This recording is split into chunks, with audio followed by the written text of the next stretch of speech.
Բարև ձեզ, այսօր զրուցում ենք Արտարխոս կուսակցության խորհրդի անդամ Հարություն Կարակոշյանի հետ։ Պարոն Կարակոշյան, հանդիսանալով Արտարխոս կուսակցության խորհրդի անդամ, գիտեմ, որ աշխատում եք բժշկության ոլորտում։ Ներկայումս ինչ բացեր կան ձեր ոլորտում։ Բարև Լուսինե ջան, շնորհակալություն, որպեսզի հնարավորություն եք ընձեռել ինձ բացատրելու մի շարք հարցեր։ Ճիշտ եք նշում, որ ես բուժ ոլորտում եմ աշխատում ու բնականաբար չկա նման ոլորտ ներկայիս իշխանության օրոք, որը չունենա իր բացերը, որը չունենա մինուսները, որոնք կարելի ասել գրեթե բոլորի համար ակնհայտ ակներև են, բայց չգիտես թե ինչու կամ գուցեև գիտենք թե ինչու, բոլորը անխտիր լռում են, փորձում են քողարկել, որովհետև շղթայական կերպով այդ բոլոր թերացումները, որի արդյունքում հիմնականում ընկած են պաշտոնական չարաշահումները, հանցավար անտարբերությունը հիվանդների նկատմամբ, մեծամասամբ կոռուպցիոն ռիսկերի պատճառով դա անտեսված է, քողարկված է բուժ ոլորտի կանոնակարգող աշխատակիցների կողմից, մի այսպիսի հասարակ են, որ օրինակ բերեմ, որպեսզի ձեզ համար է պարզ եւ հասկանալի լինի, տեսեք, շատ դեպքերում, երբ որ պոլիկլինիկայի շնորհիվ, այսինքն ուղղորդում է լինում X պացիենտին, որպեսզի գա օրինակի համար վերականգնողական բաժանմունքի բուժումը, հոսպիտալացումը անցնելու, երբ որ պատմությունը նայում ենք հիվանդի Լուսինե ջան, բանից պարզվում է, որ այդ անձը ունի մի շարք զուգահեռ խնդիրներ, բացի իր բուն հենաշարժողական համակարգից, որոնք հակացուցված են ու նման անձին, նման պացիենտին ու հասարակ բան, օնկոխնդրով, քաղցկեղածին խնդրով պացիենտին ցուցված չէ նման գործողություններ անել, ավելին ասեմ ձեզ, ոչ թե մենակ ցուցված չէ, այն ժամանակահատվածը, որ նա այդ բաժանմունքում անցկացնում, նա իրապես կարող է իր հիվանդության նշանակության բաժանմունքում անցկացնել, իր բուժումը, հոսպիտալացումը, եւ ինչ ասեմ, առնվազն լավագույն դեպքում խուսափի ել ավել վատ թարացումներից մինչև իսկ մահի արձանագրման, Լուսինե ջան, բայց քանի որ ընչաքաղցությունը շատ ու շատ մարդկանց վեր է, քան մարդկային կյանքը, մարդկային կյանքի արժեքը, հայրենասիրությունը,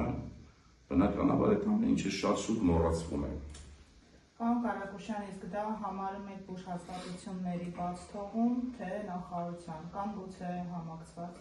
Տեսեք, շատ լավ հարց տվեցիք, մենք ենք մեր Սարեր Հայթի ֆիլմում ինչպես է ասում, մեկը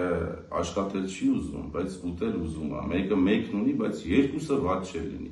Հետևաբար ինչ է դուրս գալիս։ Միշտ էլ կգտնվեն մարդիկ անձինք, ովքեր կուզենան անվերահսկողության, բացի թողության ֆոնի տակ, փորձեն ինչ-որ բան գրպանել, մեկ ավել, մեկ պակաս, ուրիշին է իրենց յուրացնել։ Այսինքն ինչ է դուրս գալիս, որ թերացումը գալիս է նրանից, քանի որ համատարած, ռացիոնալ, ինչու՞ չէ նաև չեմ խուսափի այդ բառից ասել, բրուտալ վերահսկողություն չկա,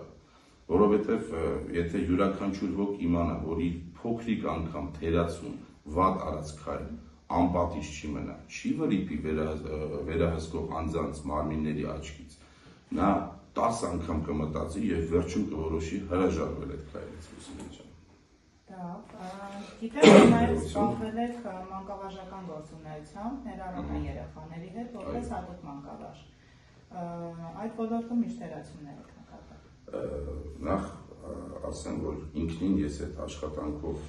ևս այդ մասնագիտական իմ աշխատանքով զբաղվել եմ ամենաառաջինը հենց նրա համար, որտեղ ես շատ եմ սիրում երեխաների, մանավանդ մանկահասակ տարիքին ու դպրոցական իհարկե, ինձ համար գերագույն հաճույք է, մինչ օրս, չգիտեմ, թե անգամ ուղղակի ներառական, թե ոչ ներառական երեխաների հետ առնչվելը, շփվելը, խոսելը եւ այլն ժամանակ անցկացնելը, այդ ոլորտում հետեւյալը կասեմ, որ ես նկատել եմ, չգիտեմ, փորձեմ մաքսիմալ օբյեկտիվ ձևակերպել խոսքս, բայց շատ ու շատ դեպքերում այնտեղ կային հաստիքավորված մասնագետներ, հիմա չեմ ուզում նշեմ, թե ես իմ այդ X գործողության ժամանակահատվածը որ կոնկրետ դպրոցում եմ անցկացրել, շատ էլ ովքեր ինձ տեսել են աշխատելիս այդ դպրոցում, հիշեն ինձ ու կվկայեն այն ամենը, ինչ որ ես հիմա ձեզ ասեցի, բայց հաստիքավորված մի շարք մասնագետներ, ովքեր պետք է օպերատիվ կերպով, երբ որ X ներառական երեխայի մոտ առողջական, չգիտեմ, ագրեսիվ ֆոնի սրացում էր լինում, օպերատիվ կերպով արձագանքեին, բայց տեսնելով այդ մարդկանց աշխատանքը հենց իմ աչքի առջև, ես հասկանում եի, որ նրանք ամբողջությամբ ոչ կոմպետենտ էին, թե ինչի դա տարբեր պատճառներ, միգուցե նրանց գիտելիքները արդեն չգիտեմ, ոչ ակտուալ արդի վաղեմություն ունի, որոնք արդեն կիրառելի չեն, միգուցե հենց այն ժամանակահատվածը, որոնք իրանք ուսման ընթացքում են գտնվել, չեն հասցրել այդ ամենը իրանց մոտ խմբավորել, դասավորել, դա այդպես, ու բացի դա մեր դպրոցներում ինչն է հիմնական խնդիրը, շատ ու շատ, չգիտեմ, լսարաններ, դասարաններ, ֆիզկուլտուրայի դահլիճ, ինչի չէ Լուսինե ջան, վերանորոգվում են ինչ-որ սենց ասած իբրև թե մանկական նախաձեռնությունների ինչ-որ իրեր են ձեռագործակում երեխաները մեկը մյուսի վրա վաճառում են, կամ ինչ-որ փոքրիկ, չգիտեմ, ճաշկերութային վաճառ կա, երեխաները մեկը մյուսից գնում են գումար ակուտակում, արդյունքում դա մի շարք դպրոցի տնօրեններ ասում են, գիտեք, մենք դրամահավաք չենք անցկացնում։ Իսկ կներեք, այդ սնունդը, որ տանը երեխան պատրաստում է, գալիս է թեկուզ մեկ այլ երեխային է վաճառում, տեղում ուտում վերջանում։ Այդ սնունդը ևս գումար արժի, ու անգամ վաճառքի հասույթը, եթե դա ֆիքսված գումարաչափով դրամահավաք չի անգամ, տրվում է տնօրինությանը դպրոցի։ Իսկ թե տնօրինությունը անաչառ դրսևորի թե ոչ, դա նախ առաջին շատ անհայտ է եւ մեծ հարցական, ու երկրորդը, ինչի պետք է գումար հատկացվի ծնողական աշակերտական անձնակազմի կողմից տնօրենի, այն դեպքում, երբ որ յուրաքանչյուր միջնակարգ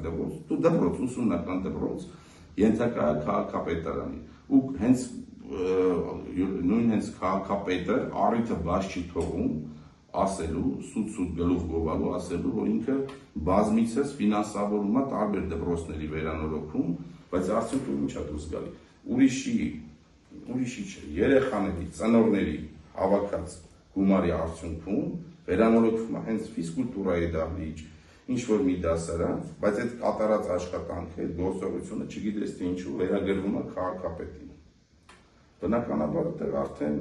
հասկանալի է թե ինչ է տեղի ունենում, դա ևս իրանից պարունակում է բացահայտ եւ ակներեւ կոռուպցիոն ռիսկեր։ Կոռուպցիա հենց ինքնին։ Պարոն Կարակուշյան, վերադառնալով էլի հարցից, ևս մեկ հարց, արդյոք ներառական երեխաների ներմուծումը ոչ ներառական երեխաների հետ դպրոցում համակարգված է եղել կամ ճիշտ մշակված է եղել այդ ծրագիրը, որպեսզի կրթության արդյունքում ոչ այն երեխաները դժան ոչ մյուս։ Տեսեք, ես նախ չգիտեմ ով է այդպես որոշել, ես նախ չգիտեմ նախ եւ առաջ նման ծրագիր կա թե ոչ ու անգամ լինելու դեպքում չեմ ստից ես կասեմ, որ ես ծանոթ չեմ, բայց քանի որ ես աշխատել եմ ներառական երեխաների հետ սովորական միջնակարգ դպրոցում, ես կասեմ հետեւյալին իմ սեփական դիտարկում, եթե ինչ որ մի ներառական X լավ sense ասենք, ներառական երեխա ինքը հատկանշական ագրեսիայով աչքի չի ընկնում, այսինքն ինքը չի կարող վնասի ոչ դասարանի աշակերտներին,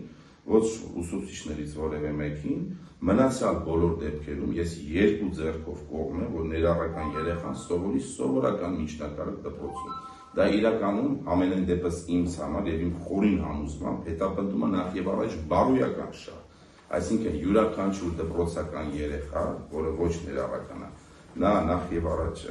հոգեամբռնումով է մոտենում նման երեխաներին, նա մեկ այլ միջավայրում եթե նման օրինակ երեխայի հանդիպի, նա զավեշտի վերածելով, ծաղրանքով, այդ տարիքին հարիր չի մոտենա, նա կիմանա, որ նման դեպքերում նման երեխայի հետ թեկուզ մանկական բախման դեպքում ինքը ինչ ճիշտ համապատասխան վերաբերմունք ունենա, որտեղ այդ ոչ ներառական երեխայի ծնողը անգամ, ես վստահ եմ, մենք ունենք շատ խելամիտ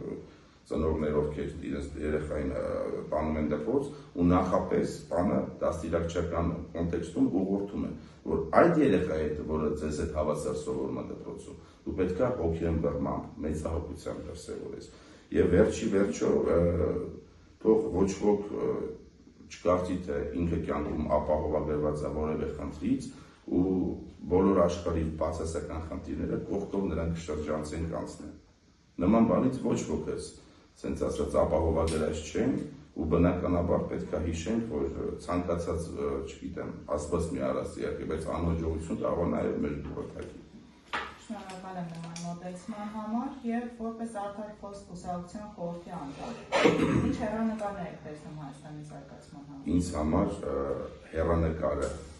այն մարդիկ են, այն մարդկանց աշխատանքն է, այն հայորդիների, հայոց հողի վրա ապրող մարդկանց կայուն համախմբումն է, ովքեր շատ ու շատ դեպքերում ինքս իմ աչքով եմ ես տեսել, կարող եմ հենց վկայել մեր կուսակցության խորհրդի անդամ եւ իմ անմիջական վերադարձ պարոն Իրան Մովսյանին իր օրինակով, որ շատ ու շատ դեպքերում մարդը պետք է իր սեփական անձնական նախընտրությունը մի կողմ դնի, որպեսզի կարողանա հասնի հաջողության։ Զիգմունդ Ֆրեյդը հենց այդպիսի արտահայտություն ունի, երբ ուզում ես հասնել հաջողության, պետք է ինքդ քո նկատմամբ ունեցած սիմպաթիան մի կողմ դնես, ու ես միլիովին համաձայն եմ դրա հետ, իսկ երբ որ բանը հասնում է նրան, որ հասարակությանը մաքսիմալ մեդիա դաշտով, ռադիո, մոդա ինդուստրիայով ցանկասիրություն, ամբիցիաների բացարձակ գերակայում, ուրիշի արժեքների, ուրիշի հարգանքի, ուրիշի նախընտրությունների նկատմամբ sense կներեք այդ թքած ունենալու բացարձակ մոտեցում, բնականաբար իրարամերժությունը արդեն վերածվում է նույնիսկ ոչ անանձնական, անծանոթի նկատմամբ պոտենցիալ արդեն տրամադրված ագրեսիայի։ Ու ես ուզում եմ, որ այն մարդիկ, ովքեր այդքան ամենայն դեպս գիտակցում են, սթափեն այդ համատարած խաժամուժից զատ, իրանք համախմբվեն, չհուսահատվեն, չփորձեն լքեն իրենց երկիրը, հաստատական կանգնեն հայոց հողի վրա ու վստահ եղեք առաջիկայում բոլորիս համար է պարզ է, որ սպասվում են ընտրություններ, լինելու է տոտալ հաղթանակների